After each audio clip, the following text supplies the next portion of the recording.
eli tämmöisen Thermacell-pakkauksessa olevan putkilon, niin voi täyttää itse aika helposti. Ottaa sen, kun se on tyhjä, se voi varmistaa myös painamalla tuolta takaiskuventtiiliä, että se on varmasti tyhjä. Ja sen jälkeen ottaa vaan tuosta pihdeellä kiinni ja tempasee sen irti, ton messinkisen osan tosta. Sitten täällä on tämmönen takaiskuventtiili, joka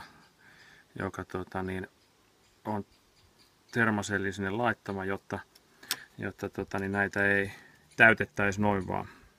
Ja ruuvataan tuollainen sopiva ruuvi siihen, ei kovin syvälle sen verran, että se on siinä kiinni ja taas vedetään. Se jää siihen se venttiili ja sitten vaan laitetaan toi takaisin paikalleen ja painetaan se jotain kovaa vasten. Ja naksahtaa takaisin oikealle paikalleen. Sitten me voidaan ottaa tämmöinen tavallinen sytkäkaasun täyttöpullo. Näitä saa esimerkiksi puuilosta, holkkarista vastaavasti jotain 2,5 euroa chippe. Ja yhdellä tämmöisellä täyttää ehkä 10 tällaista patruunaa.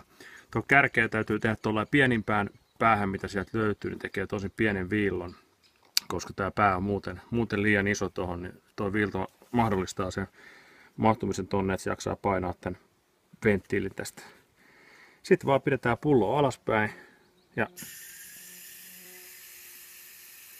sinne rupeaa menee tavaraa ja tämä pullon paine riittää täyttämään semmoinen noin, mitä tuossa olisi 60-70% tavaraa, mutta kyllä se niin moneksi tunniksi riittää. Sitten vaan koneeseen kiinni ja hytty siellä hätänä.